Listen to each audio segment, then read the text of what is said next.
and Richie. Floating plastic bottles below. And then sharing a flag up top. His own island. And this would be Richie. This would be Richie coming. Ground and the bottles move. You know, when we came back, this sank with the weight of the sand. You took this on the ocean? Yeah, we So had it on the ocean. This is the little moat now? So this is like a little moat, yeah, or a little mangrove swamp, and we've got a baby island growing, you know. That's basically the way it works. It's got about there's about 30 bottles underneath there, and it's growing baby mangroves, same as these big trees here. These trees are growing now. We're studying them in comparison to the ones on the side. It's exactly the same type of mangrove. I took them out from the rocks over there in the dry season. They die off in the dry season. Little ones, like about this big. This big. See this size? That's what size they planted. That was planted about 3 weeks ago. It's not getting much light, so it's not doing too well. But basically, these trees all started like that, and they're only 2 years old, and they're growing about 3 times as fast as any of the ones here. And we believe that's because there's no root resistance. So the bottles are all in nets, and the roots just go wherever they want. Yeah, they've got a free run. The island moves with the wind in different positions, so the sunlight is shining on different angles. And then the other one is they've got these breathers. See these little periscopes that come up? Yeah. Well, they always have oxygen because the roots can go right in the water, but they need oxygen. And in the ponds, and then it's dry. These breathers are much longer, so I believe that they don't have to work as hard. So the mangroves are just growing like crazy, which is good because it binds the whole island together. Puts roots through the whole thing. All right. But it still floats. It still moves. It's not that the mangroves haven't put their roots down yet. No. So it's floating over time. House on the island.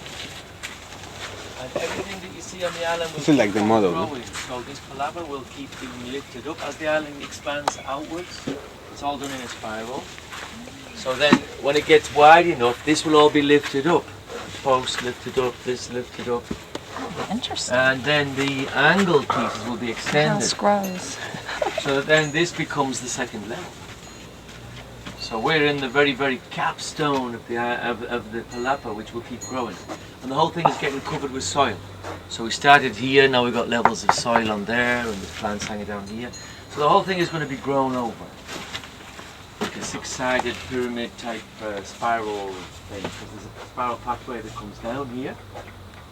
So when it gets bigger and bigger, this will turn into a river as it flows down over the gardens that you dig off. I'll show you some of the plants. You can see this is the beginning of the well. It's basically just a hole with that on it right now. But when this goes up one level, this becomes the shower base with the drainage there. So that'll be like up there, and that'll be further up, and the shower will come through from here. This is full of rain. We've got to get the windows on it, so the windows to keep the rain clean after it's rained. At the moment we haven't got that, so we've got tadpoles in there right now. But it's coming together, so it's great for the garden.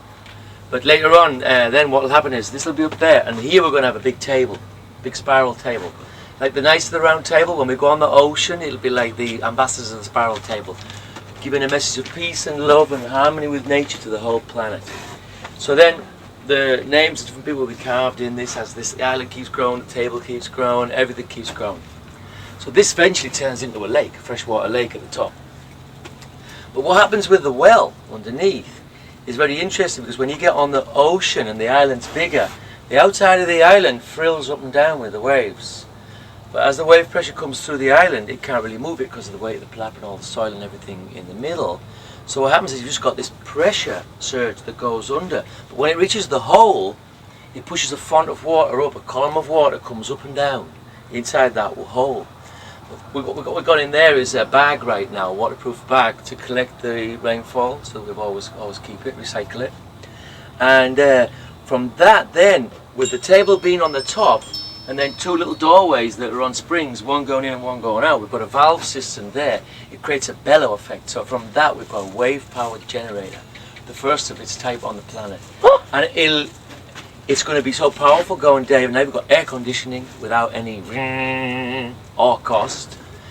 We have water pumps very, very easily to make just a vertical pipe with a valve on the top. fill it up, prime it. The wave just pushes the spout out every time and then it closes again. So there's your water pump. You create the eternal river. So now you're recycling water from the bottom base of your island to the top, and then it flows all the way down, goes in here and back in here, you know. So you've got this irrigation system that can irrigate all your plants from the wave power. And the electricity also, it's easy. I mean, you could make it to some sort of turbine from that. Then there's the way of how we're going to move the island on the ocean. It's quite interesting. Wave-powered flippers. It's been tested and proved that it works.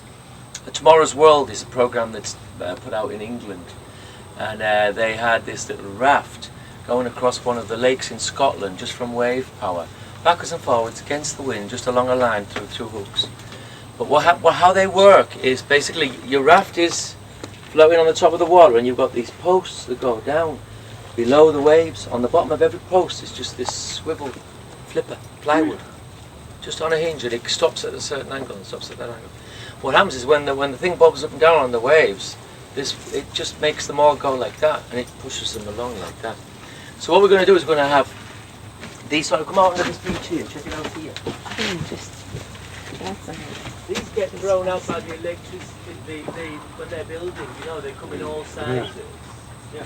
And these are going to be tables, the big ones, all the way around the island. When the island is big enough to go on the ocean, we're going to have those with a little palapa on the top. But the palapa is going to be able to turn with a little lever and notches that you can put it in different places. The post is going to go all the way through the island with one of those big flippers on the bottom. So now you have a compass on every table, and the navigator just shouts down, well, we're going northeast, and everybody just turns northeast, and all the flippers are pointing the same way. So the island should just put slowly that way. Yeah, that's a fruit cake. It's got Tell us about 50, the cake. Yeah, that's a cake that's got about 50 different fruits in it. We're trying to get every fruit that the planet has to offer in it, nut and herb, and cook it in the sun every day. It's absolutely phenomenal to taste, and I believe this could be the beginning of finding the secret to eternal life, the right type of food, pure fuel for the body. Because what this is, if you get every nutrient in there, first of all, you've got no bad karma because it's not cruel. It's living food because yeasts grow in it. So you've got all this organic stuff that's been gathered from the whole planet, all the fruits and nuts and herbs. Then you've got this fermentation, which is the beginning of evolution again almost, but with such a bonus because it's growing in all this goodness. With the sunlight baking it every day, stops the fermentation going too far. The fermentation stays in the middle and it fluctuates day, night like that, out at night, in and out. And what you do is you just peel off the fake stuff at the end of the day, and you have this incredible food. It's only got 50 things in right now. We could take it down actually, and you could taste it. It hasn't been up too long today, but normally I leave it up for another hour. When it's set in, we take it down.